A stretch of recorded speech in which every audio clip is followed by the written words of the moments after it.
What's the word, family? It's your boy Jay Mathis and my boy Staff here. Happy to say this episode is sponsored by Dated Faded Warren.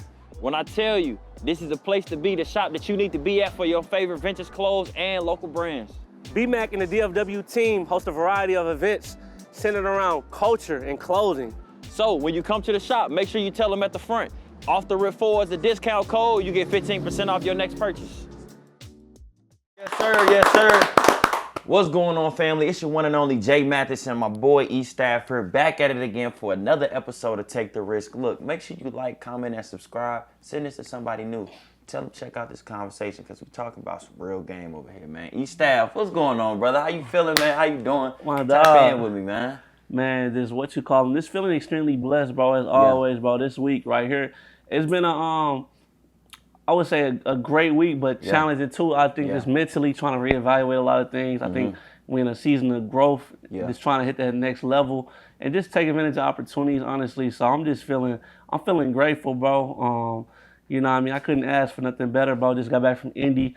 Shout out Club 520. They just had Club 520 day last week, and it was just an amazing experience. It's really getting to see how they work and do things up close and personal. Got to see the studio. So just feeling blessed just to be able to see the best podcast right now in this space. And really realize, honestly, like, it's a lot more work to be done. So, you know what I mean? I'm just really reevaluating, just trying to get the team aligned and everything for what we can set out to do and just be special. Quarterback. What about you? How you feeling? Stafford. Man, I'm feeling good, bro. I can't complain. I feel like the biggest thing for me is just my faith is being tested a lot in this season, bro. Like, with everything that's going on, with me kind of being stripped of a gig and all of that stuff, like, I really feel like I've been leaning a lot more on God. Recently, got a chance to go back home and DJ for my little cousin graduation party, which that was lit, you feel me? Shout out to all the 2026 graduates.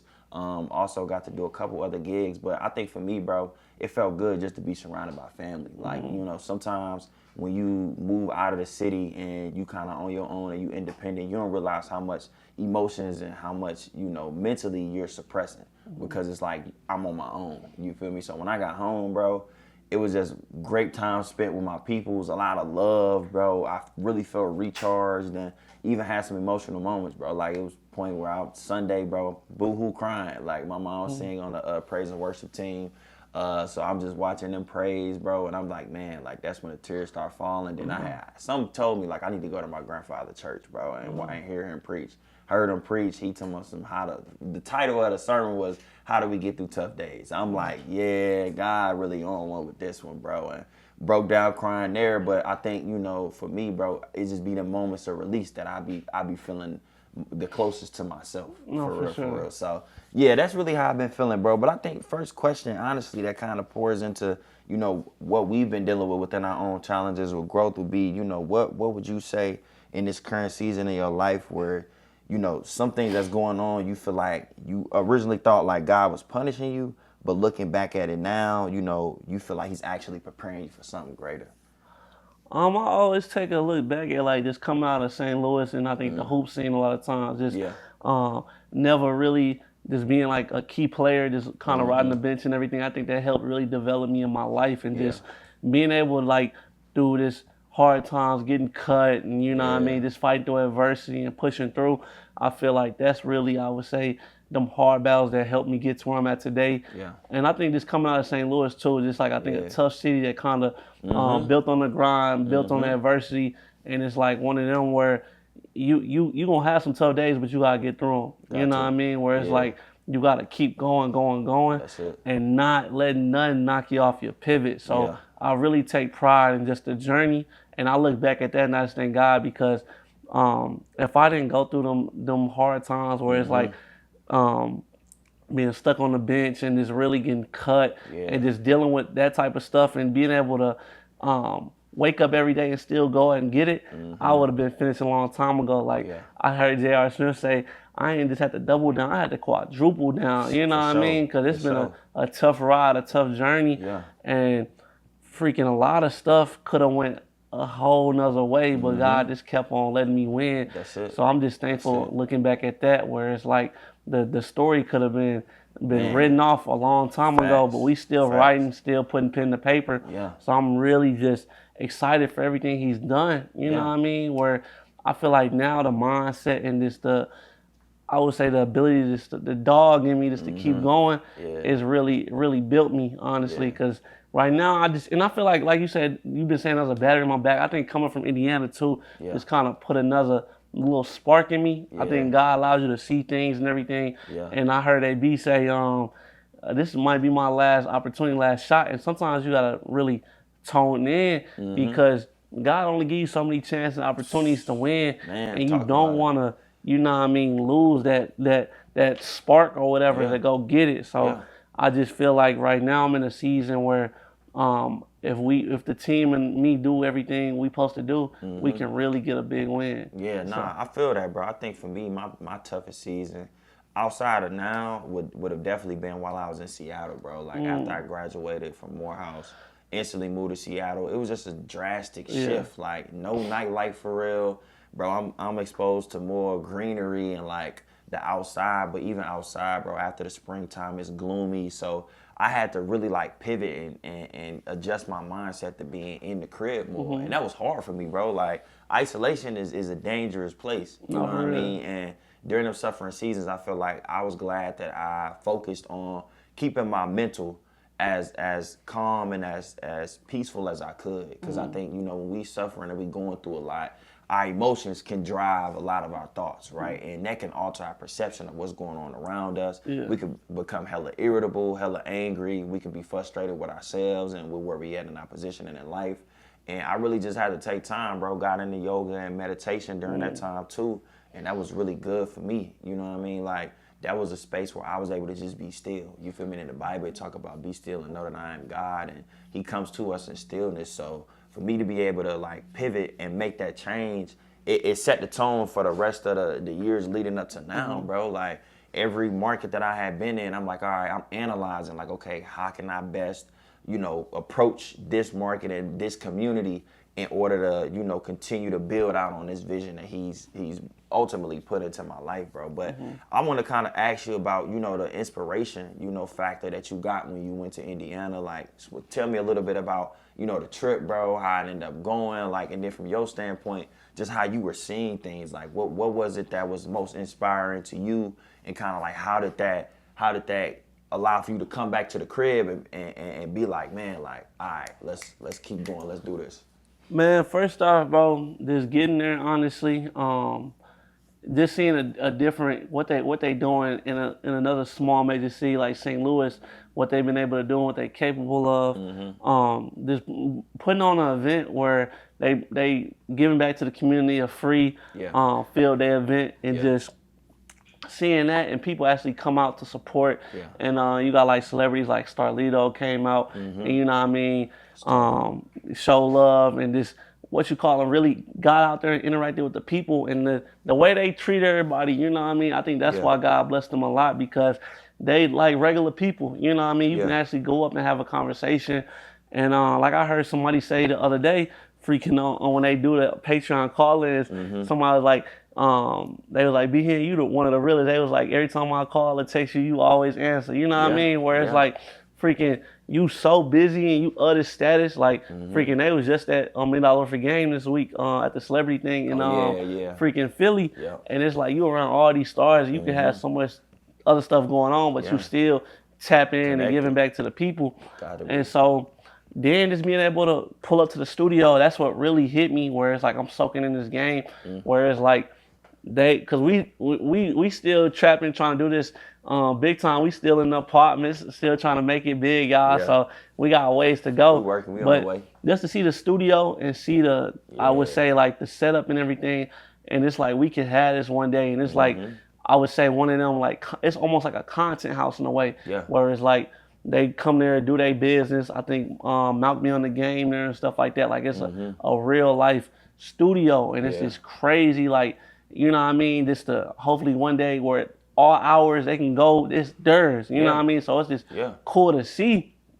And I would just say, like, to see the work, you know what I mean? Where it's like you get to see them on the couch and really, like, you know what I mean? Just regular conversation, but it's just like, this is the dream right here, just interviewing big names, getting their stories, you know what I mean? Billy Gang, Kush, he one of the biggest artists out right now. Freaking up there for a BET award for best upcoming new artist. You know what I mean? So, and I think he really like I'll be telling Lou, shout out Lou, he from Atlanta. Freaking I think he really, I ain't gonna say saving Atlanta, but I think he the new sound. Sure. You know what I mean? Yeah, where most definitely. I think he the one. So just seeing that, and I think the concert just topped it off, man. Where it's like freaking that joint look lit. This allowing us to really be in the mix and get backstage passes and media passes and all that type of stuff and be able to move freely. Yeah. You know what I mean? Go in these green rooms and really shake hands and touch the people.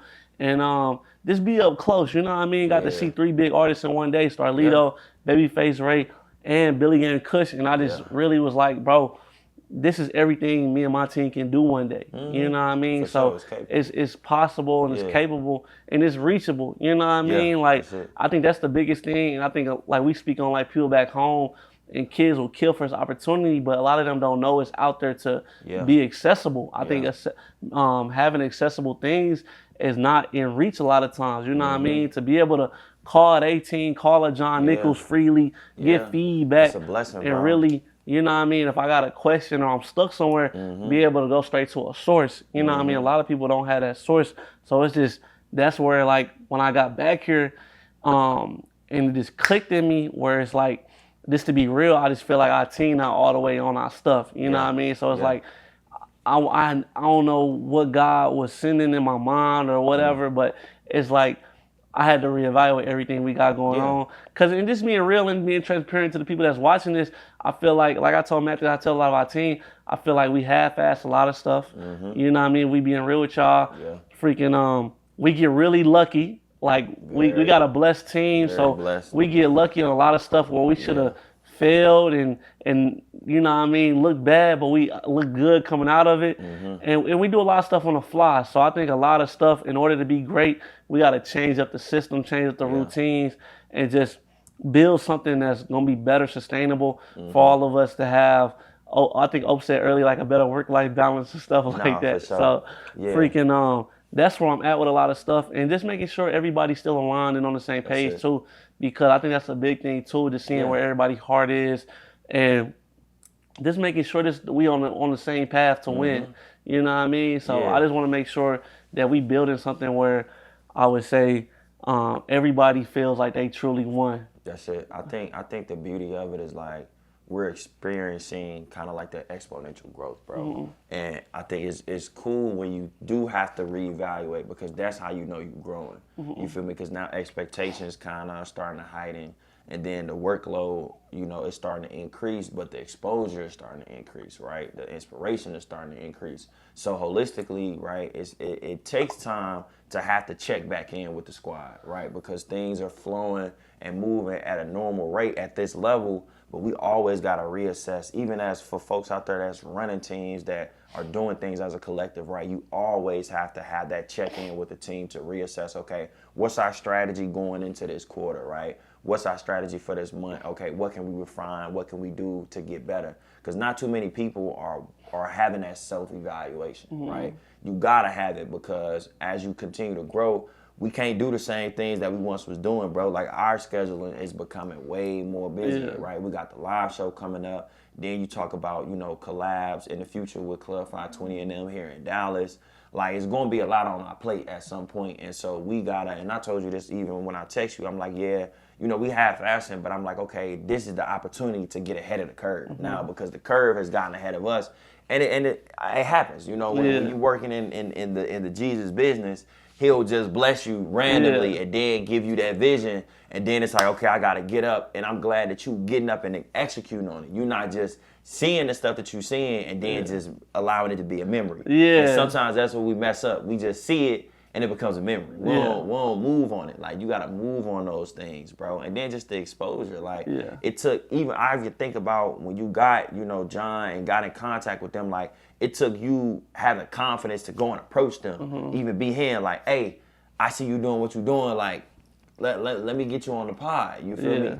Sometimes you got to take that shot. Like, sometimes you just got to shoot for the stars, because you never know, you know, where you going to land. Like, they say shoot for the stars, you land on the moon type of thing. So I'm glad that, you know, all of the the things that you did in the beginning, the sacrifices, and even just you taking that risk in the beginning has kind of set the tone for us, bro. Like it has put us in different rooms and allowed us to shake hands with different people. So that's been cool and dope to see them, bro, for real, man. And then too, when you think about, just overall, like, how do you feel too with B-Hand, bro? Like, I see that, y'all's relationship continues to grow. And I've also been able to be introduced to him, bro, and get a chance to feel his energy and get to know him too, bro. And I'm like, man, this is a thorough dude. But like, how do you feel about, how he's been with us? Like, nah, I appreciate him a lot, honestly. Shout out B-Hand, bro, one of the realest. Him and 18 kind of changed my perspective. Shout out Mike too, perspective on like how celebrities are and how they move a lot of times, A lot of times we start getting these big rooms and they kind of number one in the space we in. Yeah. Folks act funny, Hollywood, or not as approachable. And I feel like they've been the whole opposite, where they've been real, where it changed my perspective. Like when you do get some money, when you do get that status and clout and all that type of stuff, you don't gotta act funny towards your people. For sure. You know what I mean? So it's really one of them where I just appreciate just another sense of like output of how it's gonna look for us in the future. Yeah. You know what I mean? How I can still move, how I can still be approachable, I can shake the people's hands and all that and some. Yeah. So that's where I appreciate just seeing it and just appreciating the opportunity and just being able just to, I would say, help us. Yeah. You know what I mean? Yeah. I think they've been nothing but just a helping hand. B-Hand about to come out to St. Louis to the live show. So I'm just thankful, you know what I mean? Him coming to the city and being in front of our people, you know what I mean? We gotta get him some Chinamen on my mama. As soon as nah, he down, definitely, bro. He definitely gonna have him eat good, you know what I mean? Got to. Yeah, literally, little something smooth, you feel me? So it's one of them, bro. But so I'm just hella grateful, you know what I mean, of him in the life and that relationship right there, because I think in this journey, that's how I know God got us in the right place. Oh, for sure. Where can't nobody really say they in the rooms we in, and we ain't even did nothing special. You know what I mean? It's a lot of podcasts that got out the mud that don't got nobody helping them or in front of them to actually help guide them. Like that's the thing about us. We actually got a mentors and teachers to help us through this game. So you know what I mean? I think that's why OFFTHARIP a little bit more special than a lot of people. No, for sure. I think that's the way to win, bro. It's making sure you tapping in with genuine people who have gotten to their levels of success, but also giving free game to help you maneuver. And then making sure that also you implement what they telling you. Like implement the change, bro. Because a lot of times I've seen it a lot, bro. People get mentors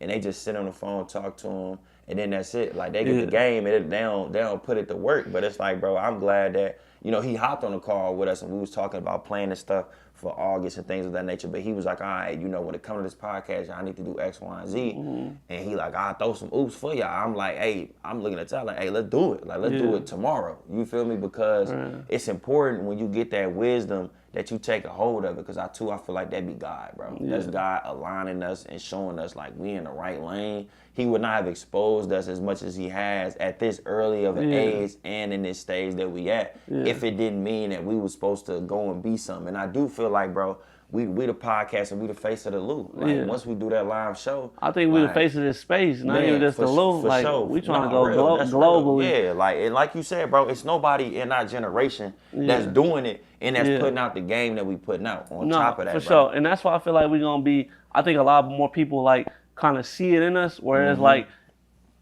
people gravitate, whereas like these young niggas can be, I ain't gonna say might, I think they see the potential, you know what I mean? Whereas like they can kind of get into any caliber of this space and kind of stand out. You feel me? Where a lot of, and they're not scary either. I think people look at us, we're not scared to go speak to you. We're not scared to talk. Like, we'll get out in the field, freaking white, black, whatever race you is, you know what I mean? Poor, rich, we can be in those spaces and be right at home, you know what I mean? So that's what I think the beauty of it is. You want to talk sports, you can talk sports.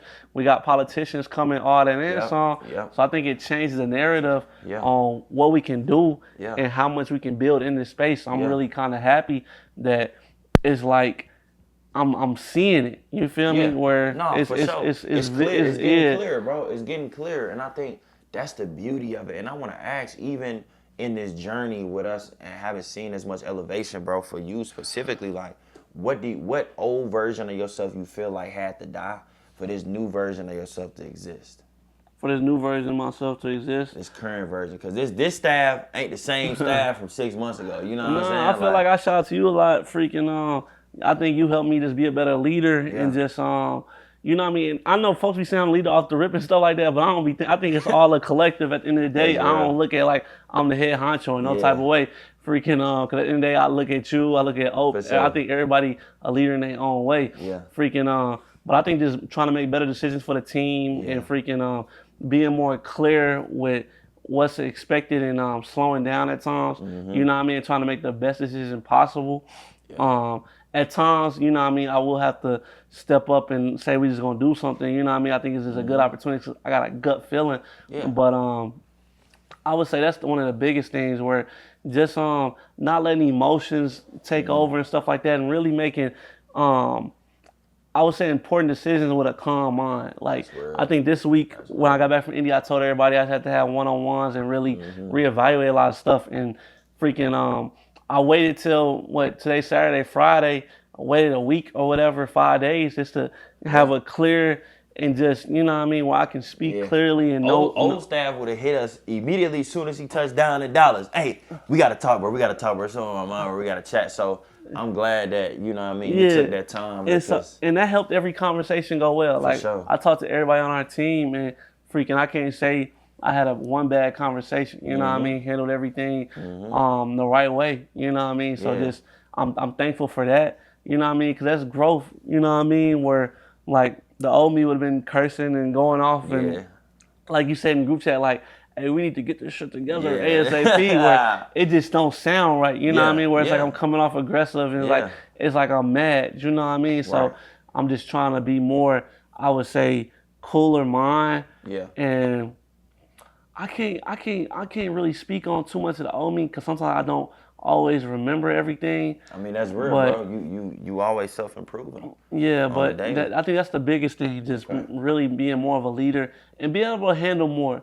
You know what I mean? Doing more stuff on my own without always having to go ask questions. I know earlier you used to say, he get tired of me, I got to come ask for every single little thing. Like, which I say, use ChatGPT and use Google and go look some stuff up and figure it out. So I feel like just trying to do a lot more stuff on my own, where I don't got to hit everybody up for every little inconvenience. How you do this, how you do that. Like, trying to really go research and study and get things done. You know what I mean? Real. So it's just one of them. Yeah, no, I think for me, bro, the old version I had to die for me is just me being so emotionally invested in the things off the rip. Like, I used to have that problem when it came to, like, friendships, relationships, when it came to work. Like, I would just kind of submerge myself in it. And I never really got a chance to kind of better discern and kind of step back and say, okay, well, what is this person showing me, or what is this opportunity really showing me, and asking them additional questions. Like, for instance, I had, folks reach out to me about potential job opportunities, but I'm like, okay, well, instead of just being like, I want to interview, I had prefacing questions like, okay, well, what's the salary expectation? What's the work-life balance? What are these things before I even agree to anything? And I think sometimes, us as individuals, bro, we can see and find opportunities and see, something good and jump into it, and not ask them prefacing questions before we even engage in it, to ensure that it's mutually beneficial. And I think now I'm better understanding that mutual beneficial thing when it comes to everything that I'm doing, bro. So that's really what it is. But man, let's get into, like, your perception of what's going on with your boy AB and Dean, dog. Like, that scene that I always see they clips, bro. They clips be crazy as hell. They be drunk for sure, but be on straight foolery, bro. Foolery, bro. Straight jokes. But I think it's super cool and entertaining to see them collabing. They definitely growing on me. I think for people that's real AB fans, kind of got like a 50-50 with it. You know what I mean? From like 10 years ago. Like, it's crazy. AB 36 years old, because like freaking, I heard the shade, they had a clip was like, nigga, you ain't been good since LeBron been with Miami. Like, he was a 4-time champ with the 2011 Miami Heat. And it's just crazy. That was like 14, 15 years ago. And like AB was really young. Yeah, you could tell. And did all this like did so much cool stuff early on in his career. Like he could have really been a legend. He still is that guy. But what you call him, I think the career could have been so much bigger if he kept going. Like he was like at 24, I think I was just looking up, he was a 4-time champ. You know what I mean? World champ. It's like crazy. Was earning like 40, 50 mil. You know what I mean? This thing, if he kept boxing, he'll be almost up there with Floyd. Oh, for sure. You know what I mean? So it's just I would say it's 50-50 for me. It's like it's disappointing, but I'm happy for him at the same time. Like he able to get back on his feet. Like I heard this dude like Shaq 2Q say, I think that's his at name. Shout out him. He do a lot of motivational stuff I see on social media. Freaking he was saying that no matter what age or whatever, you always can reinvent yourself. And I think that's what AB is doing, is reinventing himself. I don't think all the way in the best way, but it's just good to see him back on his feet, having a couple dollars in his pocket. And I think he's real, you know what I mean? He's real with his story, like where he'll tell you, I used to be broke, I ain't had nothing. So it don't get no realer than that. I think like the disappointing thing I would say is where it's like you was that guy and now it's like, you're in a good space for entertainment, but it's like where you supposed to not even be in like that screen category. Like you supposed to be one of them guys where we shouldn't even be seeing you in the net. Like you so big where it's like freaking like I say like a Michael Jackson or a Drake where they or Denzel, like they so big in a way where it's like you're not finna just up and see them on like on a daily. You know what I mean? So that's like where it's kind of like the disappointing factor. And I don't like the drinking all the time. Like freaking Adrian Broner, I feel like I said something on Facebook where like he's just another 36-year-old alcoholic. But I do feel like people been in his ear recently, like this past week or two, and kind of telling him like, freaking because if he don't stop the drinking, he gonna mess up again. You know what I mean? And he said something real like, I think I said it earlier on the podcast where he know he only got one more opportunity. That's real. Like you 36, you can only play sports for so long. So if he do actually get back in the ring, he do got one more shot at a title, and until like you know what I mean, until that he aged out. He so gotta it's like fully commit to that. It's like really lock in, and like I think DDG said on stream something like that. He was like, you could have a perfect stream story or a perfect like segment if you like do like a get back right stream where it's like freaking people see the dedication every day, and that's like people gonna watch that every day. For sure. You know what I mean? Where it's one of them where if you lock in, you could change your whole life forever. Man, easy, bro, easy. It was times when I seen him in the gym, and I'm like, bro, it's muscle memory. Like, bro, he cold. Got it. Like he still got it. Then to see how he's coaching, Dean too. Like I don't like him though. I think he a little corny. I mean, but I appreciate him for at least getting AB off the couch. He young though. Yeah, getting him off the couch and just having that kind of like if you would say with AB, because that's although AB is at where he at now, he still had a great career boxing. For sure. And I think too, he still has an amazing story that Dean could take a lot from. I just feel like you said, they be heavy on the party tip and kicking, and it's like, bro, y'all, if y'all both would just lock in on the boxing, y'all could both be dangerous. Dean could mess around, have a boxing, or cause I think he used to do like MMA or something like that. Yeah, he boxed. Freaking Cause this is crazy how people social media. He blew up you seen those jail pictures where that's a broke nose. That's a broke nose. He never got it fixed. Yeah, I think he just never got it fixed, bro. I never noticed it until that picture. I'm like, oh nah, that jump is crooked. He ain't just get hit once. He got hit twice. Man, they put a dent in that man nose. Never got. Hey, those jail pictures was insane, bro. Outrageous. Outrageous. I'm like, bro, we gotta get that worked. I could. What you call it? Adrian Broner said when you sniff, you got sniffed to the left or something like that, gang. Freaking bro, it's just crazy, bro. He really got slapped twice and got known off getting like slapped, like. And this is crazy. I ain't trying to diss because I'm low-key dissing, but it is crazy when they be around these celebrities and entertainers. They don't be paying him no acknowledgement. Like, freaking, you see how they respect Adrian Brody, like everybody be like in his face, but it's like Dean is another nigga. Yeah, you know what I mean? When they get to that level, and that's what I'm saying. Freaking where it's like, I feel like if we was replaced in them shoes, people would still come speak to us, and you know what I mean? Because that's where it comes, where it's like how you carry yourself and how you hold yourself. So that's where I feel like what we got is different than a lot of other stuff. You know what I mean? Because we could be in a room with a Mike Epps and freaking a Mojo Brooks, and they're not gonna look at us like, who this the nigga? You know what I mean? Facts. Freaking, that's where it's at. But I think I like what they doing. I like that he getting some money. But I think just change the content of song, like make it more. I would say try to make it a little bit more kid friendly, because I think there's a lot of kids watching it, and I think when you promote so much alcohol, it puts a bad influence out there.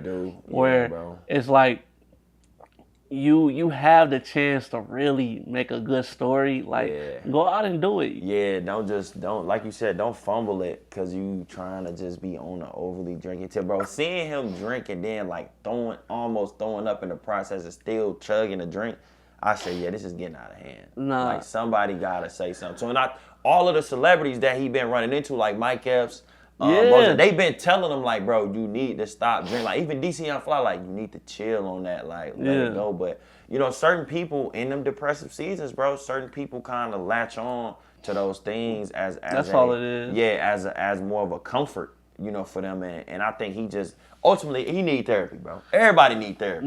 He need rehab and some more, honestly, because and then he be overly horny sometimes. I'm sorry, like they real sexualized. But they be around women, bro, all the time at that level, and he paying for it. So it's just like he don't care if he paying for it. He don't care. I give you $1,000. I said, whoa, that's crazy. You don't even know shawty's name. Insane. He's just like, you want $1,000 for it? I said, oh nah, that's crazy. But bro. So then too, guys to get on the hottest topic, of course, with the NBA. What's going on with that, bro? Like, tell me who you really think gonna end up winning the chip. What's your assessment of this going into Game 7 with Thunder and Spurs, bro? Like, how you feeling about that? Man, I really want the Spurs to win it, bro. Yeah. I'm a fan of Wemby. He won me over again. I think Wemby the one. I like that team around him too. I like D Fox, Castle. You got Hart coming off the bench, killing. Yeah. I think that one dude, like C. Bryant or something like that, come off the bench. I think he a young kid that's gonna develop and be something nice. For sure. You just got overall this good squad over there. I like Thunder too, but I like that Spurs squad better. Yeah. But you know, everybody they rooting for them Knicks to win over in the East. The Knicks to go. Freaking the thing about the Knicks is I just see Brunson. I salute Brunson. I think he the one for sure. But I don't feel like he went through the West is way harder, and they had like Spurs and Thunder got real defenders. For sure. Freaking, I think Knicks went through the Hawks. They went through the Cavaliers, and I can't remember who they played in the first round. Freaking, I can't remember at the top of my head. I know they played Hawks, Cavs, and one more team, but freaking Cavs ain't had no wing defenders like that. Like they best wing defender was like Keon Ellis, and he didn't play. Literally. You know what I mean? And then freaking Hawks, I think they got some solid defenders or whatever, but I don't think they tested Brunson like that. They didn't. I think like if you get like Castle or like a Dortz on Brunson, I think he might get bumped around and it might be a different ball game. Because he had a field day with Harden. He did, bro. It was man. In the last game, in Game 4, none of their players scored over 20 points because they ain't had to. They was chilling. Freaking and they won by 40. I was really shocked when they beat the Cavs. I'm like, bro, that just goes to show, like, just because you think you got a superstar front court don't mean that they gonna last through the playoffs, bro. Because they got two with Donovan and Harden. Like, you got two. And you got Evan Mobley over there. Come on, bro. I was so mad at them because Jared Allen had like 20 in the closeout Game 7 against Detroit, and Jared Allen played like trash with in the last series. So it's like, bro, it'd be weird because I thought Evan Mobley would like close out Karl-Anthony Towns and then y'all would just focus on Brunson, but it was the opposite. Freaking, they was killing y'all. Yeah, bro. I think too when they meet when I think Spurs gonna end up beating Thunder. To be honest, they gonna seal the deal. Wemby been locked in. When they do play against the Knicks, bro, I just really feel like Wemby is gonna he's an adaptive player, bro. Like, I think he's finna go crazy. He don't got no choice. Like, you gotta win it all, and he's literally probably manifested this moment for sure. Like, you could tell how locked in he is. I like his game because he's not too like. He doesn't feel like he got to score at all. Like, it was certain games where he only put up maybe like 15, but he had hella rebounds. He had hella assists. He just able to be agile like that because, like you said, you got Castle and them holding it down. You feel me? Like, they get to the bucket. Bro, it's insane. And Castle really developed himself. You got all the dudes can score too. All of them. Like, freaking and then you can switch out all them guys. That's why I think Brunson might get around for his money because Castle, they gonna have Castle on Brunson. You can switch that with Vessel, freaking D Fox play defense, and then the paint you not scoring in the paint. Then off the bench, Harp come in, he a killer. Freaking what you call who playing the two? You got 6-man of the year, Keldon Johnson. He gonna hold his own. So you got a lot of people on that squad that's gonna hold their own on the Spurs. Knicks good too. Don't get me wrong. They got good. They got and they older too. Like I heard Stephen A. Smith and some other people say the thing about the Knicks that if they do win, it's gonna be age and just more physicality because freaking everybody on the Spurs except like D Fox and them are like D Fox and Harrison Barnes. And they not that old, you know what I mean? Where it's like they gonna have to just learn.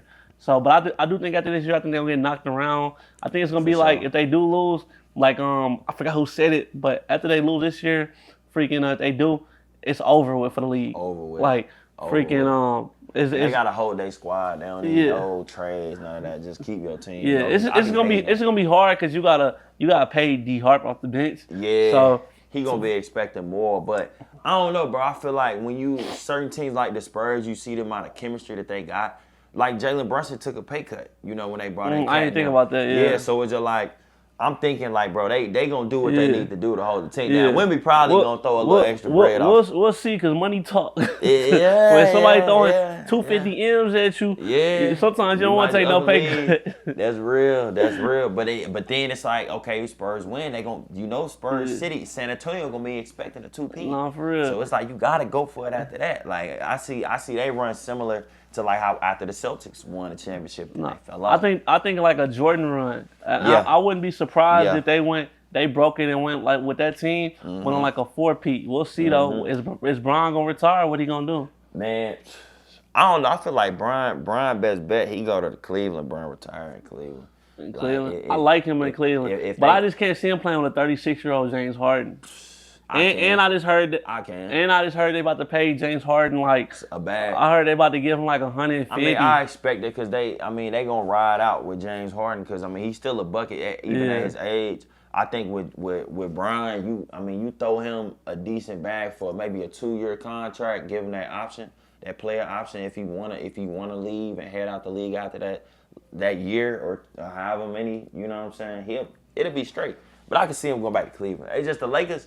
It's a solid fit for him, but also I just seen how they put him on an island once Luka got hurt, and it just didn't feel like it was good energy. Like it didn't feel like we want you here, for real. It was like on some forget you. Like, and I think Brian felt that too during that last series. He was hella frustrated. Nah, yeah, cause I ain't gonna fake. I salute Brian. I want him to win so bad. Oh, for sure. I need him to win one more, bro. I was super happy they beat the Rockets. Oh, but I thought LeBron was about to go on a turn. But that Thunder team was just too deep for him. Man, Shai just, bro, he was getting off, bro. Yeah. He was doing what he wanted to do with the team. Everything. I feel like the difference would have been Luka. Like if Luka would have been present, it wouldn't have been the same story, bro. Yeah, I do think honestly Luka is one of the ones where he just can change the whole series. You've seen it with the Mavs team. I don't think that Mavs team was that talented, but he took them to the finals. Definitely. So it would have been interesting to see what he could have did. So hopefully we get Kyrie back too this season. I really kind of want them to get rid of Kyrie. For real? I want them to draft a young guard and let's just rebuild. Really? I think it's a good opportunity with Kyrie coming back from injury.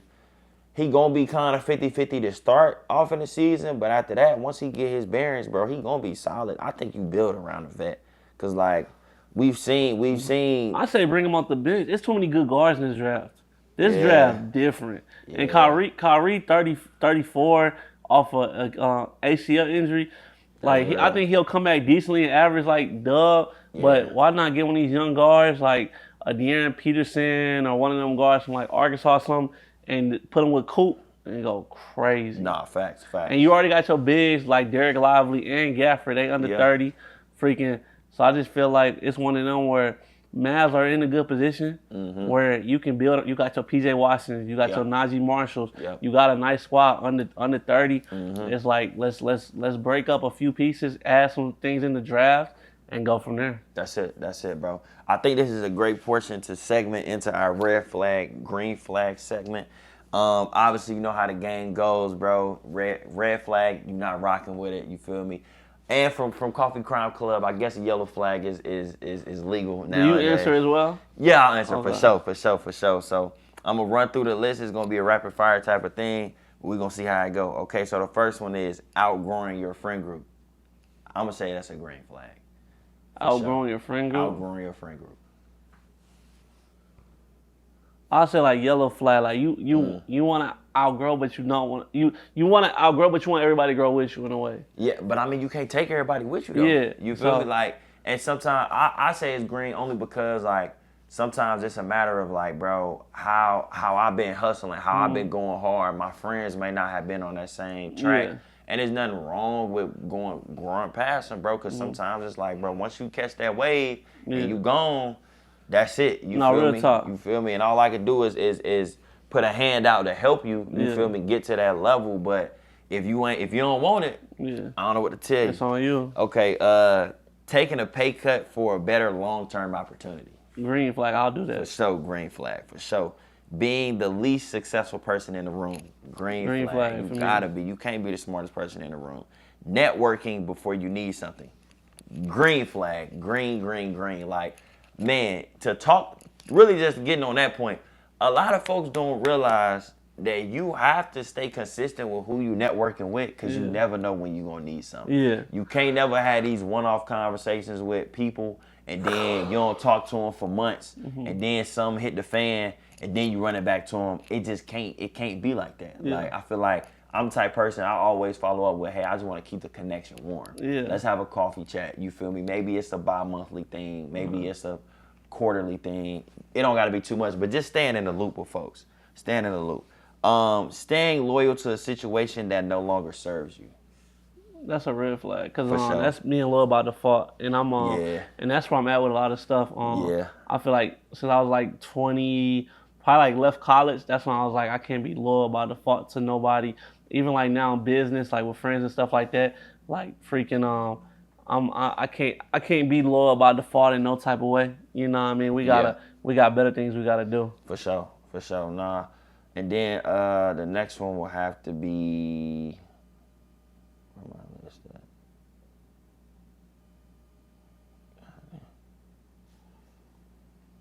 What's the guy just text me to? She running behind.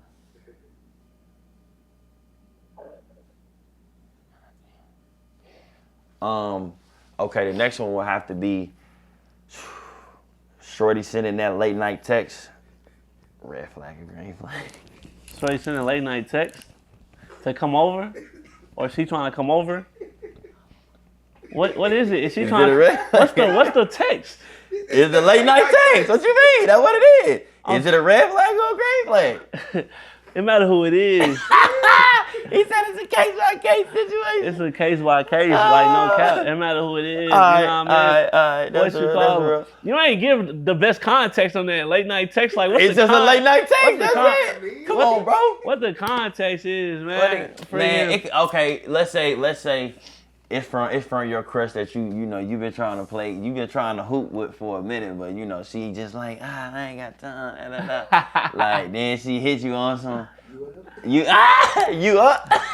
Nah, that's a green flag, man. What's you call it? I'll be real. We not trying to. Hey, man. End of the day, man. I can't even say what I was saying, bro. I had to throw him off with that one. He wasn't ready for that. He wasn't ready for that one. That's a green flag, man. Just make sure y'all catch it. You feel me? All right. Quitting something that no longer aligns with your purpose. That's a green flag. For sure. Green flag. Taking advice from someone whose life you wouldn't trade for. That's a red flag. Red flag. Hey, red flag. One thing I say, now in my life, I tell myself, I don't care if it's my family, my blood. If I look at you like a bum, I don't even want to be around you. I'm just gonna be real. Like, you know what I mean? I'm at a point in life where certain stuff rub off on you. You know what I mean? Where I truly feel like you need to be around these people that's successful, no matter if it's your blood. Like, we can. I ain't saying go Hollywood or whatever. We can still conversate, but I need to be around folks that's like, it don't matter who it is. Like, at this point, that's why, like, you see, I don't even really go home sometimes. Yeah. Because it's like, my purpose not really back at home a lot of times. Like, freaking, it's really a difference. Like, me and Earl speak on it a lot. Like, it's like, I'm not trying to say like a black cloud or whatever, but the way we live out here.